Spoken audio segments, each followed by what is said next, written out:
안녕하세요. 김성길 목사와 함께하는 예수님 이야기 제4단원의 146회가 되겠습니다. 시간에는 우리 주기도문의 구조에서 두 번째 내용에 대해서 우리가 살펴보려고 합니다. 자, 먼저 본문 말씀을 한번 같이 또 읽어보겠습니다. 마태복음 6장 9절로 15절입니다. 다 같이 읽어보죠. 그러므로 너희는 이렇게 기도하라. 하늘에 계신 우리 아버지여, 이름이 거룩히 여김을 받으시오며 나라가 임하시오며 뜻이 하늘에서 이루어진 것 같이 땅에서도 이루어지이다. 오늘 우리에게 일용할 양식을 주시옵고 우리가 우리에게 죄 지은 자를 사하여 준 것 같이 우리 죄를 사하여 주시옵고 우리를 시험에 들게 하지 마시옵고 다만 악에서 구하시옵소서. 나라와 권세와 영광이 아버지께 영원히 있사옵나이다. 아멘. 너희가 사람의 잘못을 용서하면 너희 하늘 아버지께서도 너희 잘못을 용서하시려니와 너희가 사람의 잘못을 용서하지 아니하면 너희 아버지께서도 너희 잘못을 용서하지 아니하시리라. 아멘. 자, 지금 우리는 주기도문에 대해서 말씀을 나누고 있습니다. 주기도문의 세 가지 특징 기억하시죠? 첫째는 성경 66권의 요약, 두 번째는 기도의 표준, 세 번째는 우리가 살아야 될 생활의 기준이라고 말씀드렸습니다. 자, 지난 시간에는 구조 8개 중에 첫 번째 기도 제목을 살펴봤죠.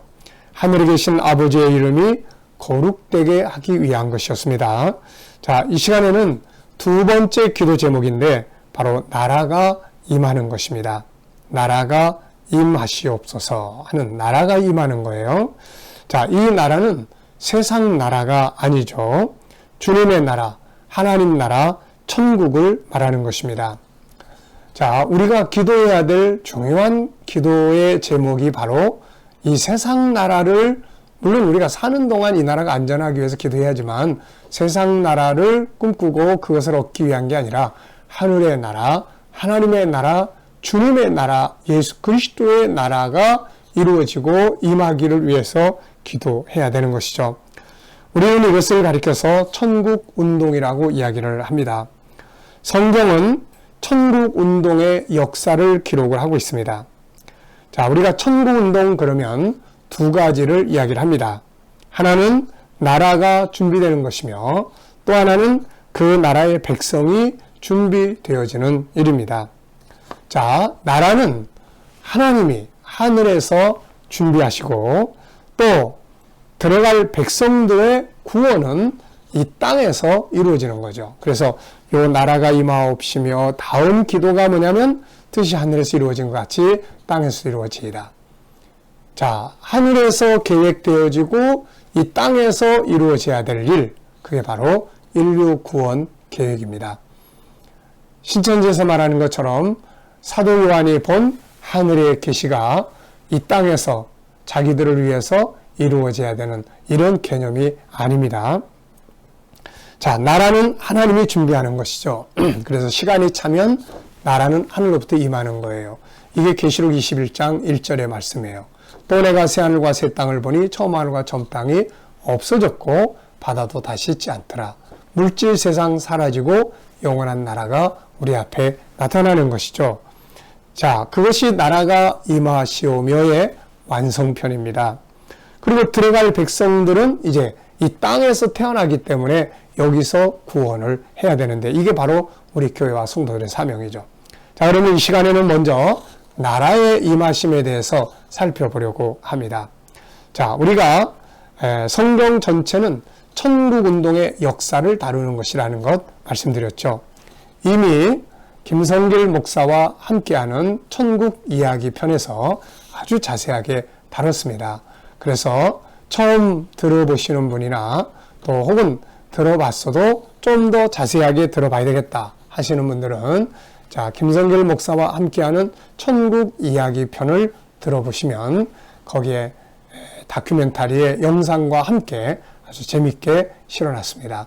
한번 들어보실 분들은 또 새롭게 들어보시면 됩니다. 자, 여기서는 이제 성경 전체는 바로 7부작으로 이루어진 천국운동의 역사다 그래서 간단하게 정리를 해보겠습니다.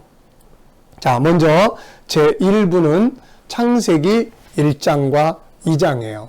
자, 여기서는 천국의 첫 번째 모형이 있는데 에덴 동산이죠. 그래서 에덴 동산을 출발점으로 해서 하나님 나라 천국이 계시되기 시작을 합니다. 두 번째는 창세기 3장에서 11장까지의 내용이에요. 인간이 범죄하고 난 다음에 하나님은 이제 에덴에서 이들을 떠나보내게 하시잖아요. 그리고 나서 천국 운동을 계시하기 시작을 합니다.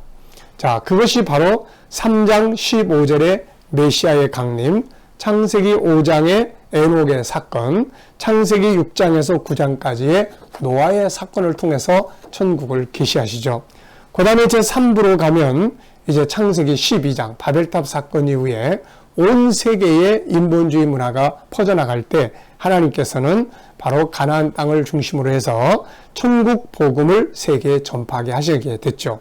그래서 창세기 12장에서 시작해서 여호수아 21장, 여호수아서는 24장까지인데 천국운동의 완성을 다루는 것은 바로 21장까지입니다. 자, 여기서의 천국운동의 모형은 가나안 땅이죠. 가나안 땅이 하나님 나라 새하늘과 새 땅의 모형의 역할을 했습니다. 그 다음에 이제 제4부는 사사기에서부터 말라기까지의 내용이에요. 자, 가나안 땅에 들어간 다음에는 뭐가 이제 중심 모델이 되겠습니까? 바로 이스라엘 왕국이었어요. 나라예요. 그래서 이스라엘 왕국이 하나님 나라의 모형의 역할을 했던 거죠. 그리고 난 다음에 이제 제5부로 넘어가면 이제 신약 시대로 넘어가요. 예수님이 오셨습니다. 실물이 오셨어요. 그리고 이제 그분이 오셔서는 모형을 통한 천국운동이 아니라 실물을 세상에 전해주기 시작을 했습니다. 자, 그래서 이때에 전파된 천국의 이름들 6가지의 이름을 통해서 예수님이 천국을 전해주셨던 것이죠. 자, 그 다음에 이제 제6부는 사도행전부터 유다서까지의 내용이에요. 이때는 이제 제자들을 통해서 하나님 나라 천국이 전파되기 시작을 한 것이죠. 그리고 마침내는 이제 계시록 21장, 22장에서 제7부가 완성편으로 나타납니다. 새하늘과 새 땅이죠. 그래서 에덴에서 출발한 천국운동의 역사가 새하늘과 새 땅에 임하면서 완성이 되게 되는 거죠. 그래서 계시록 21장 6절에 보면 이루었도다. 하나님 나라 운동을 완성하신 거예요. 나는 알파 오메가다. 내가 천국운동을 이렇게 시작했다. 에덴 동산. 그리고 이렇게 완성했다. 새하늘과 새 땅이 임하는 내용이에요. 자, 천국은 세 가지의 성격으로 계시되어졌습니다. 첫째는 셋째 하늘에 저 위에 있는 나라예요. 지구, 우주, 그리고 세 번째 하늘에 있는 나라입니다. 이게 온전한 하나님 나라죠. 그 다음에 두 번째는 이 땅에서 사는 동안 성령 충만했을 때 말씀이 이루어지는 곳에서 이루어지는 하나님 나라가 있어요. 성령 안에서 이루어지는 천국의 성격이 이루어지는 거죠. 세 번째는 역사의 끝에 시간의 역사가 다 지나가고 이제 새하늘과 새 땅이 임하게 되는데 사실 이거는 셋째 하늘에 있는 나라가 이제 역사 끝에 임하는 것입니다. 그러면 하나님 나라 운동이 완성되는 거죠. 자, 이 세 가지는 하나입니다. 지금은 물질 세계와 영적인 세계가 함께 존재하기 때문에 이 나라가 하늘에 있다고 표현을 하는 것이며 여기 사는 동안에는 성령의 감동과 말씀을 통해서 이 나라의 성격, 기쁨과 자유와 즐거움과 평화를 누리는 은혜의 나라를 말합니다. 그리고 이제 이 지구와 우주가 사라지는 그날에는 이제 하늘의 나라가 우리 앞에 나타나게 되죠. 이것이 계시록 21장 1절의 모습입니다. 또 내가 새하늘과 새 땅을 보니 처음 하늘과 처음 땅이 없어졌고 바다도 다시 있지 않더라. 자, 그래서 이제 우리들은 바로 이 나라를 중심으로 살아야 될 천국의 백성들입니다. 주님은 우리에게 세상 나라가 임하도록 기도하라고 하지 않고 하나님의 나라가 임하도록 기도하라고 하셨어요. 우리는 그분의 나라에서 살도록 창조되었고 그분의 나라에서 우리의 꿈과 완전한 행복이 이루어지게 됩니다.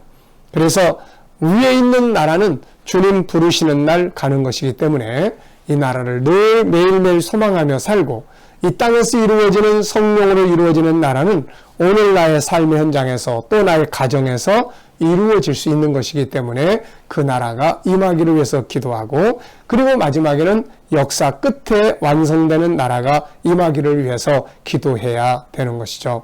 그러므로 나라가 임하시오메의 기도의 의미는 하늘의 나라를 사모하고 그 나라가 마음에 임하고 성령으로 우리 가정에 그 나라의 성격들이 이루어지고 마침내 역사 끝에 완성될 그 나라가 임할 수 있도록 기도하라는 것입니다.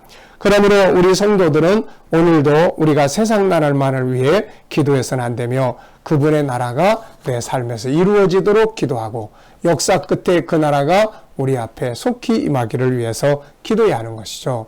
중심은 우리 속에 하나님 나라가 자리를 잡아야 하는 것입니다. 자, 그러면은 이 부분을 우리가 한번 잘 이해하기 위해서 우리가 살고 있는 물질 세계 지구예요. 그리고 그 위에는 우주가 있습니다. 그리고 그 위에는 영원한 세계, 하나님 나라가 있죠. 우리는 여기서 살고 있어요. 그래서 하나, 둘, 셋, 그래서 이 천국을 바울은 셋째 하늘이다, 이렇게 이야기합니다. 셋째 하늘. 네. 그래서 지금은 우리가 이 나라를 마음대로 못 보죠. 다만 여기서 성령의 감동을 받은 사람들이 때로는 하늘이 열리니, 그래서 이걸 통해서 여기를 보게 된 거죠. 그런데 이제 그래서 우리가 여기 사는 동안에는 성령 충만해서 이 나라의 성격, 자유와 기쁨, 즐거움, 능력을 경험하는 나라를 이루는 것이고, 그리고 세상 떠나면 육체는 여기다가 놓고 가지만 영혼은 이 나라로 돌아갑니다. 그러다가 이제 시간의 세계가 다 사라지잖아요. 자, 역사 끝에는 시간의 세계가 사라지는 거예요, 이렇게. 그리고 요게 쫙 종이축이 말리는 것처럼 사라지니까 우리 앞에 뭐가 보입니까? 계시록 21장 1절, 또 내가 새하늘과 새 땅을 보니 처음 하늘과 처음 땅은 다 없어졌고 바다도 있지 않더라. 이렇게 돼가지고 이제는 물질세계 없어지고 영원한 나라가 영원토록 존재하게 되는 것입니다. 그래서 주님께서 우리에게 그 나라가 임하기를 위해서 기도하라고 하신 것은, 하나는 현실 속에서는 우리 가정에, 내 삶의 현장에 오늘도 성령으로 하나님 나라가 이루어지게 해주세요, 이런 기도 하나 있고, 또 하나는 위에 있는 나라를 사모하는 거죠.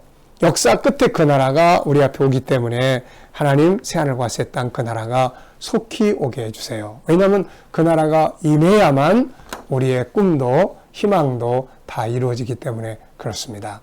자, 하나님 나라에 대해서 더 자세하게 살펴보기를 원하시는 분들은 이미 앞에서 다뤄졌던 김성길 목사와 함께하는 천국 이야기를 살펴보시기 바랍니다. 자, 이 시간에는 예수님이 가르쳐 주신 기도의 두 번째 기도 내용, 하나님 나라가 임하기를 위한 기도에 대해서 살펴봤습니다. 이 시간 말씀 여기서 마치겠습니다. 감사합니다.